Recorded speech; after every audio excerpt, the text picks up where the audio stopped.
What's up, guys? Techmaster back with another video. So Apple had their annual September event today. They released the iPhone 17 Pro, 17 Air, the iPhone 17, and the 17 Pro Max. Now this is actually one of the biggest, most insane lineups that they have released in a really long time. Don't mind the bell, I am back at school.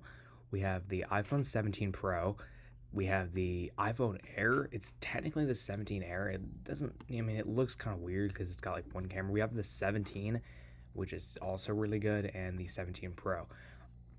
So if we can kind of compare the differences, first of all, the iPhone 17 is $800, and this is actually received some of the biggest upgrades this year, which I'll go over in a second. We have the 17 Air, which is actually more expensive at $999. The 17 Pro got a price increase to $1099, and then the 17 Pro Max at $1199 stays the same, usual kind of thing.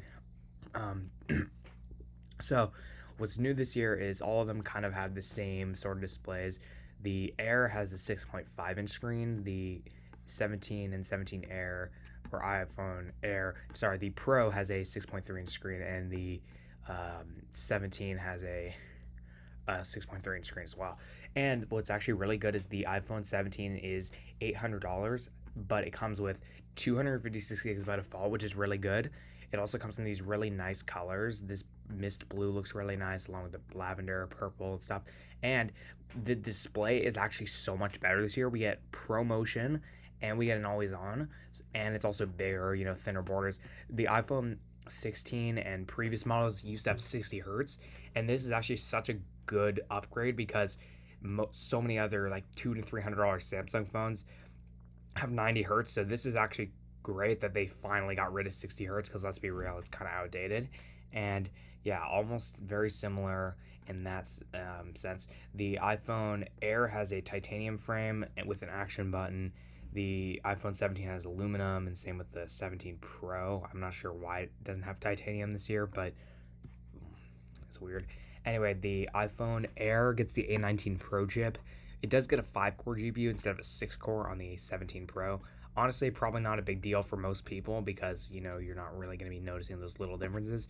The iPhone 17 has the A19 chip with also a 5-core GPU. In terms of battery life, the 17 Pro I think is going to be the best here at 33 hours, and then the 17 and the iPhone Air, because it's a little thinner and it's got smaller battery and stuff, it's going to be a little bit less at 27, but that is still very good. It's on par with the 16 Pro.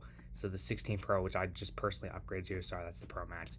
The 16 Pro has 27 hours, so no one buying a 16 Pro is going to be getting the 17 Air or the iPhone Air, but that's good to know. The battery life is very good because I personally own the 16 Pro.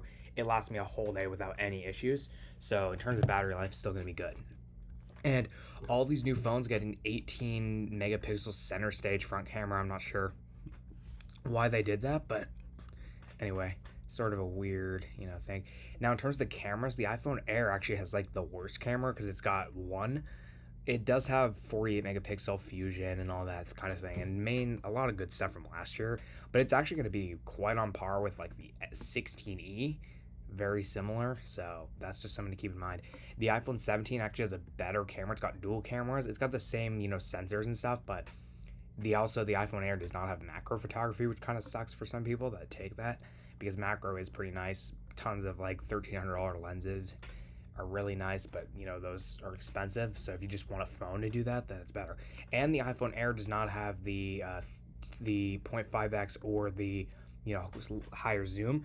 Obviously, all of them have Apple Intelligence, and the iPhone Air still has a 17, USB 2.0 port, which that's really pretty bad actually, considering that the 16 Pro, which was the same price, had a USB 3.0 port, which is 20 times faster. So that's kind of embarrassing.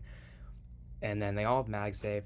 They all also start at higher base storage, so 256 by default. And then the iPhone 17 Pro Max goes up to 2 terabytes, but that is more than overkill for most people. I would not recommend getting 2 terabytes.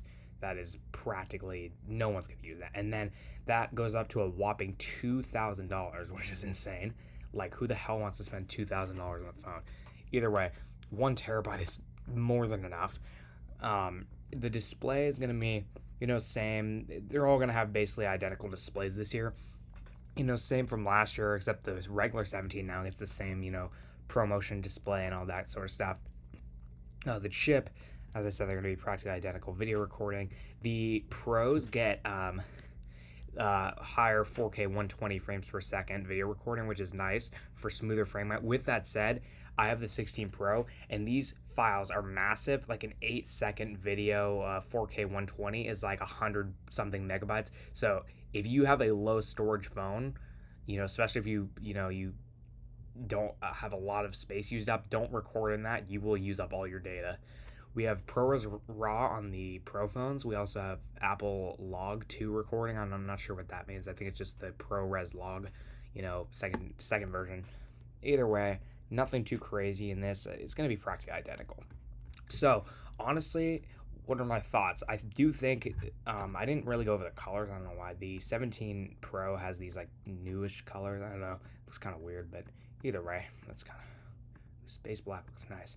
So honestly, given that it's the same price as the 16 Pro and it's missing a hell of a lot of features, I would not buy the iPhone 17 Air.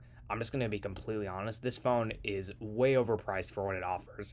I think it's missing a lot of features, and I don't really think it's worth it. Like, truly, you're missing, you don't have extra cameras, you have really slow USB-C port and all sorts of other stuff. So you are kind of missing a lot of other stuff here. You know what I'm saying? And so there is tons of stuff happening in here. So, and honestly, I think iPhone 17 is probably gonna be the best bet because it's 800 and it starts at tons of base storage, and it has a higher refresh rate compared to the Pro models last year with always on. So that's gonna be, I think, the top bet. And then the 17 Pro, it's like whatever. Honestly, these colors are pretty ugly. The way they redesigned this thing does not look great. So if you don't like the look, then I would say 17 is probably gonna be good for most people. And yeah, that kind of covers that up. So anyway, catch you guys later.